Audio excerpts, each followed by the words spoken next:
서남부 쪽 투자하시려는 분들은 구축 살펴보셔라. 역세권 예정지들, 소사원시선, 신안산선, 또 GTX 라인, 또 월곡 판교선, 요 역세권 예정지들에서 구축들 살펴보시면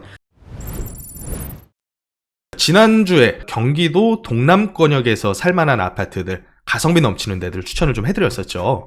오늘은 경기 서남부입니다. 서남부에도 수요가 굉장히 많은데, 서남부가, 동남부는 이제 교통호재가 어느 정도 완성돼 가는 단계인데, 서남부는 아직 교통호재 초읽기 단계인 데들이 많아요. 그래서 서남부 쪽 한 번씩 아파트 쭉 훑어보면서 가격대 라인들 딱 세팅해가지고 살만한 데들, 괜찮은 가성비 나오는 동네들 좀 꼽아드리려고 합니다. 자, 구축 위주일 거예요. 오늘 제가 찝어드리는 아파트들은 뭐 구축이라 그래가지고 무조건 다 뭐 못 살만한 그런 데가 아니라 그래도 거주할 만한, 이제 리모델링이나 깔끔하게 수리해가지고 살면 구조라던가 이것저것 따져봤을 때 가성비 끝내주는 지역들이 있어요. 자, 그런 지역들이 이제 교통호재가 같이 얽혀 있단 말이에요. 또 교통호재 위주로 해가지고 경기도 서남부권역 한번 살펴볼 겁니다. 경기도 서남권이라고 했을 때는 부천, 광명, 안양, 의왕, 시흥, 군포, 안산 한 요 정도가 이제 서울에서 출퇴근 가능한 정도 권역이 아닐까 싶어요. 그래서 부천부터 먼저 한번 쭉 살펴볼게요. 부천이 이제 인천하고 서울 딱 그 중간에서 서울로 편입되니 많이 이런 이슈까지도 현재 나오고 있죠. 근데 부천 교통 라인 보면 핵심 축이 어디로 지금 쭉 뽑히고 있냐면 부천 종합운동장역이에요. 자, 보면 여기 노선이 이미 지금 7호선 들어가 있고요. 소사 원시선 요거 들어가 있는 상황에서 요쪽 라인에 또 뭐가 들어오겠습니까? GTX 들어와요. 그래서 GTX 무슨 노선 들어가냐면 D라인. GTX D 노선이 부천 종합운동장역 지나서 흘러가고요. 또 뭐가 들어오냐면 요쪽 라인에 원종 홍대선. 그래서 요 라인이 이제 서울 서남부권역의 교통 핵심 축이 될 것 같아요. 어디랑 비슷하다고 보여지냐면 대곡지구 쪽. 자, 대곡지구 쪽 라인 보면 여기도 이제 거의 허허벌판에 가깝거든요. 과거에 이제 국제무지구 추진은 했었는데 아직까지는 이제 허허벌판입니다. 완성된 건 없고요. 근데 이 허허벌판에다가 노선을 4개를 집어넣고 있어요. 4개, 5개를. 자, 부천 종합운동장역도 마찬가지예요.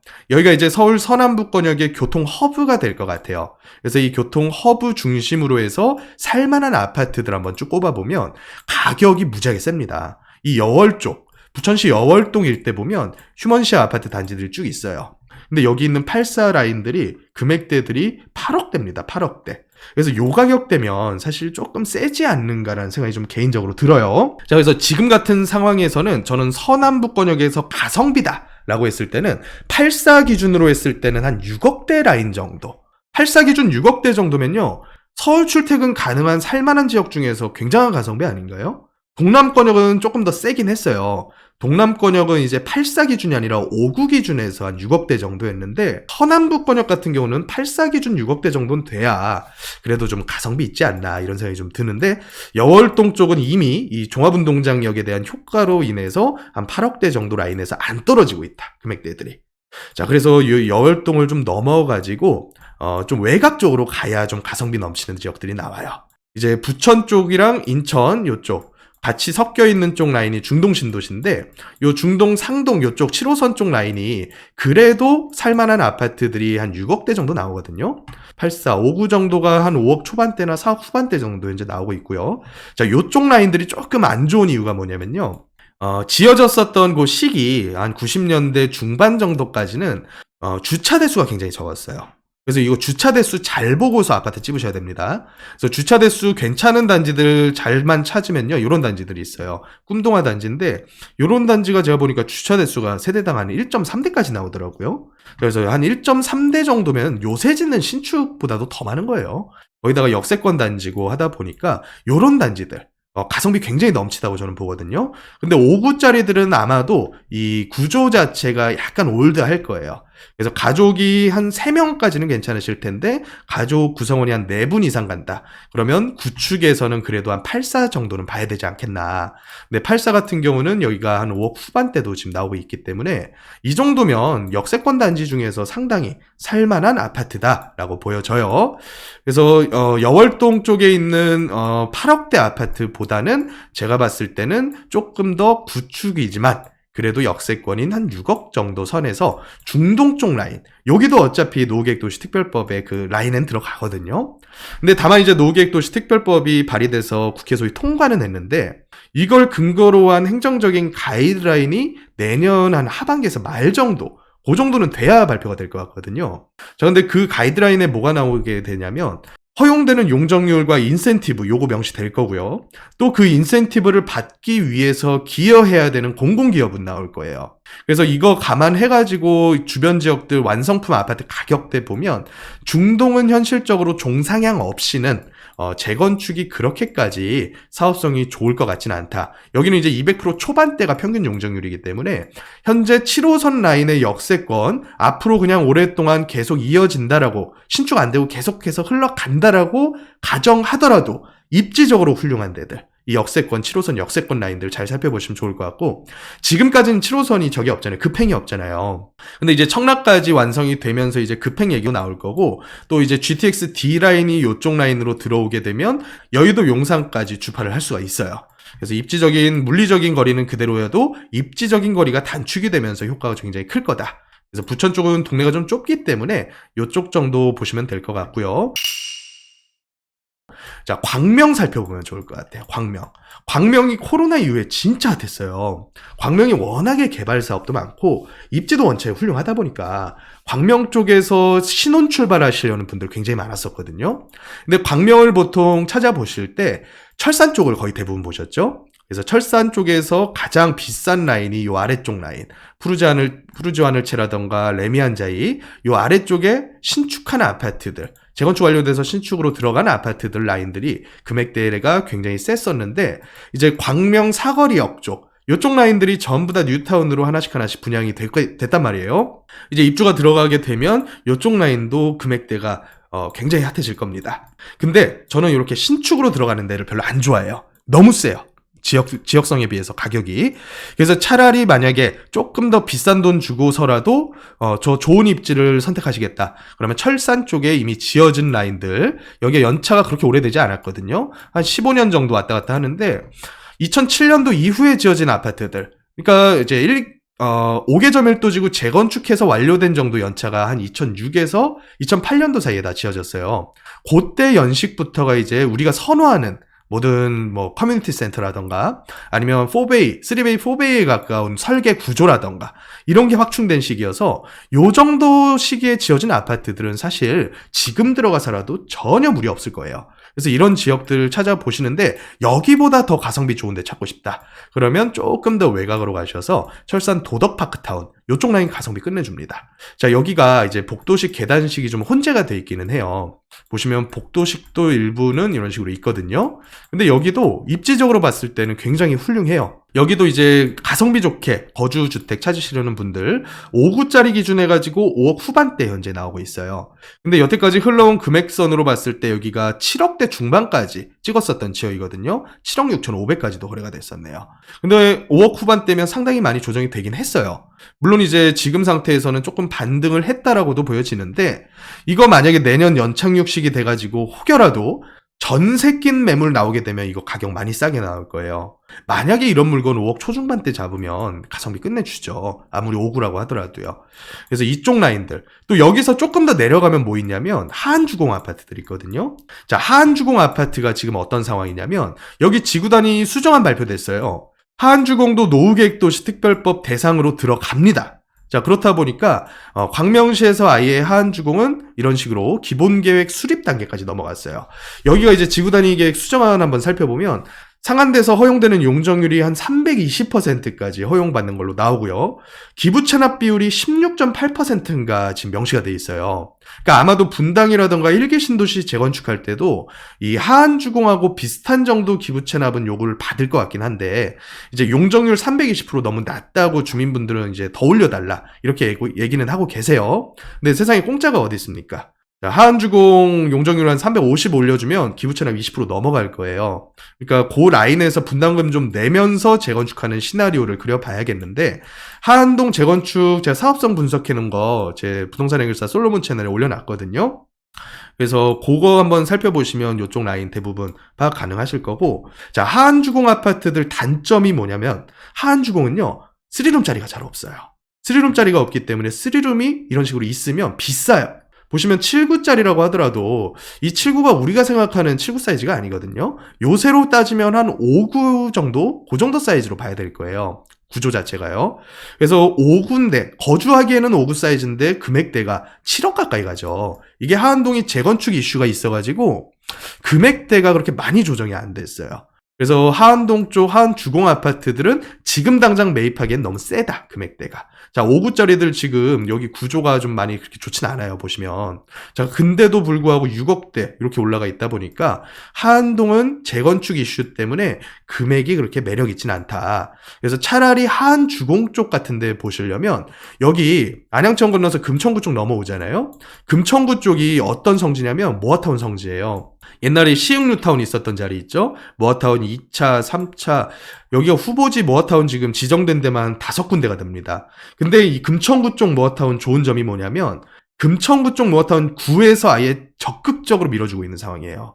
그래서 아예 선 관리계획 지정해가지고 관리계획이 뭐냐면 여기를 이런 식으로 해가지고 설계 짜가지고 대략적으로 몇 세대 지어지고 몇 층까지 지어지고 요거 관리계획 수립하는 거 원래 민간에서 다 해야 되는 거를 금천구에서 직접 짜주고 이미 선 관리계획 지정됐으니까 동의서만 받으면 되는 단계예요.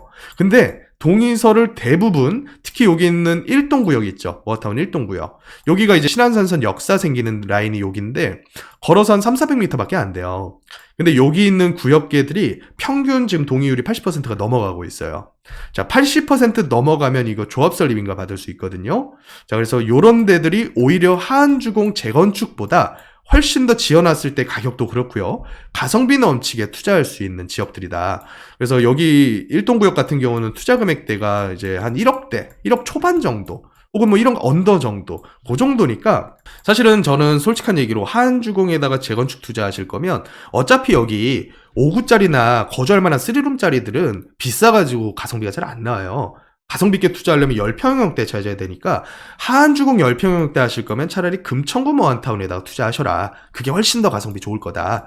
이렇게 보시면 될 것 같고, 그리고 요 광명 쪽 넘어가면 바로 이제 안양으로 진입을 합니다. 안양 쪽. 안양 안에서 이제 평촌도 있고 뭐 만안구도 있고 한데 평촌부터 먼저 볼게요. 평촌부터. 평촌 학원가가 요 아래쪽에 위치를 해 있죠. 요쪽 라인. 그래서 학원가 가까운 쪽 가격대들을 보면 5구짜리가 이제 연차가 굉장히 오래됐는데도 불구하고 한 6억대. 이런 식으로 왔다 갔다 하고요.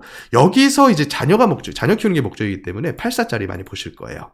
자, 8사짜리 제일 낮은 금액이 거의 8억입니다. 8억. 그래서 여기 역시도 제가 봤을 때 뭐 가성비 좋다라고 보기보다는 어차피 평촌도 재건축 이슈는 계속 나올 거예요. 근데 문제는 평촌은 분당보다도 용적률이 세요. 거의 중동 정도 용적률이 지금 차 있기 때문에 전부 다 아파트들이 200% 초반대예요. 그래서 이런 데들에서는 재건축으로 노리면서 무지하게 비싼 학원가 근처나 역세권 쪽으로 어거지로 들어가는 것보다는요. 저는 차라리 외곽 보시라고 말씀드리고 싶어요.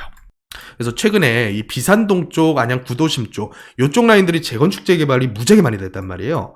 요쪽 라인 잘 살펴보면 요런 데들이 있어요. 비산 힐스테이트 같은 데들. 여기 사실 외관으로 봤을 때 그렇게까지 연차 많이 차게 보이진 않거든요.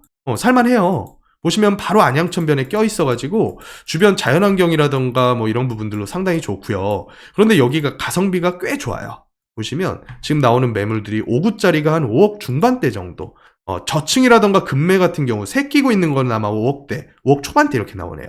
자, 이 정도면 가성비 좋지 않나요? 평촌 안에서 연차가 더 쌓인 데들. 여기가 이제 2005년식인데 평촌 안에서 90년대 초중반식이 5구짜리가 6억 가는데 요 정도 입지에서 2005년식, 2009년식이 한 5억 초반대. 이거 만약에 새 끼고 있는 거 금매 내년에 4억대까지 나오면 이런 물건들이 제가 봤을 때 가성비 진짜 좋을 것 같아요. 그래서 여기가 수리해놓은 물건들 사진들 한번 보면요. 수리해놓은 거 이런 것들 깔끔하잖아요. 3베이예요, 3베이. 3베이에다가 보니까 확장도 돼 있네요. 확장도 일부 돼 있는 것 같고요. 자, 이런 거 수리해놓은 거를 전용 82짜리 6억 중반대, 6억 초반대 정도까지 만약에 잡으면요. 이거 무지하게 저렴한 거예요. 그래서 여기가 이제 주변 환경이 거의 평촌을 공유하는 지역 중에서 만약에 이렇다. 그러면 이제 굉장히 가성비 좋다고 보고요. 이제 규모는 좀 작지만 신축급인 데들이 또 있죠. 여기 같은 경우는 이제 지은 지가 한 2, 3년 차 정도밖에 안 되는 아파트예요. 그래서 여기 바로 옆에 있는 신축들 5구짜리가 금액선이 7억 중반, 8억대 이렇게 가는데 바로 옆에 붙어있는 깔끔하게 수리된 데들 8,4,7억이면 저는 차라리 구축이 낫다라고 봐요. 그래서 이런 지역들이 진짜 가성비 좋은 데들이다 볼 수가 있겠고요. 이런 한마음 단지 이런 데들도 여기 가깝고 학원가 가까우면 이렇게 확 뛰어요, 금액대들이. 그래서 오히려 지금 같은 때에는 너무 비싼 지역들, 너무 비싼 신축들 쫓아다니는 것보다 애매한 구축들이 호가가 무지하게 싸게 나온다. 호가들.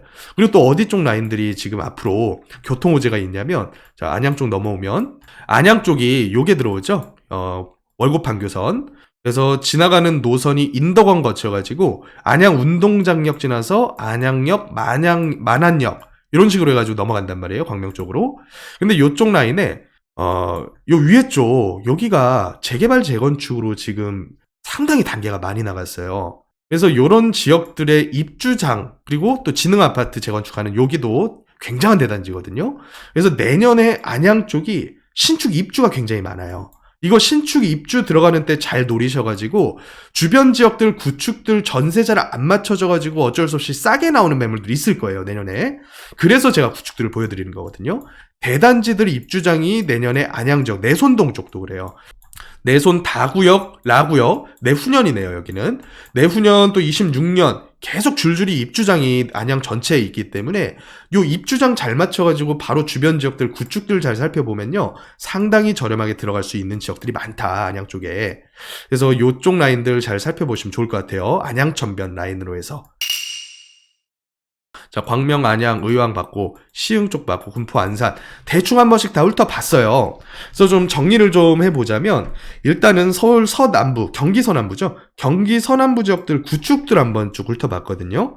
근데 이제 동남권, 성남, 용인, 수원 요쪽 라인하고 비견하기에는 입지적인 그 사람들의 인지 자체가, 특히 강남 접근성 자체가 서남부는 좀 떨어져요. 물론 이제 서울 서쪽에다가, 특히 여의도나 용산 쪽, 요쪽 라인에다가 통근하시는 분들은 서울 서남부 신안산선, 요거 25년 3월달, 4월달 개통이거든요. 요거 개통하면 효과 좋아질 거예요. 그래서 요 서남부 쪽 투자하시려는 분들은 구축 살펴보셔라, 구축. 역세권 예정지들, 소사원시선, 신안산선, 또 GTX 라인, 또 월곡 판교선, 요 역세권 예정지들에서 구축들 살펴보시면 20평대를 4억 언더, 제가 아까 잡을 수 있는 거 보여드렸죠. 시흥 시청역 쪽 일대 3억대에도 지금 물건 나와요. 방 3개, 화장실 2개짜리. 20평대는 4억 정도에서 내 기준을 잡아놓고요. 30평대 같은 경우에는 아직까지는 6억대 밑에서 나오는 매물들이 잘 없어요. 근데 입지 좋은 뭐 평촌 가까운 데서 찾겠다, 비산동 쪽이라던가 안양동, 구도심 쪽 있죠? 요 안양동 쪽, 요쪽 라인 구축들, 한 2000년 초반식들 살펴보면 8사짜리 내년에 한 6억대 정도에서 7억대 정도, 굉장히 가성비 좋은 매물 잡을 수 있으실 거다. 자, 그래서 그런 물건들을 잡을 수 있는 준비를 해야 될 때다, 내년에는. 교통 호재 있는 지역들 잘 찾아보시면서 내년에 2억대 정도, 전세 안고서 2억이면 매매가로 봤을 때 한 4억대에서 6억대 사이 될 거예요. 요 정도 라인이 내년에 가장 싸게 잡을 수 있는 시기가 될 거다. 그래서 요거 노리시면서 내년에는 제가 지역들 꼽아드린 데들 잘 살펴보세요. 지난주에는 제가 경기 동남권 살펴드렸고, 이번 주에는 서남권 살펴드렸습니다. 내년 1월 달에 이제 오프라인 강의 또 시작을 해요. 그래서 오프라인 강의 수요일, 토요일에 일정 잡혀 있으니까 저는 토요일에 합니다. 1월에 있는 오프라인 강의 예약 문의 많이 해주시고요. 고정 댓글에도 있어요. 고정 댓글에 특별 강의 접수, 온라인으로 신청도 하실 수가 있으니까 이거 참고하셔가지고 한번 나오셔가지고 지역별로 한번 분석 쭉 들어보시고, 또 이제 신규로 내년 한 해를 이끌어갈 투자처들 소액으로 한 1억에서 맥시멈 한 2억 중반대, 요 정도 금액이면 서울에서 괜찮은 동네, 동의율 거의 80% 넘어간 모아타운이라던가 이런 동네 투자 가능해요. 그래서 오프라인 강의 나오셔가지고 좋은 정보 많이 받아가시면 좋을 것 같습니다.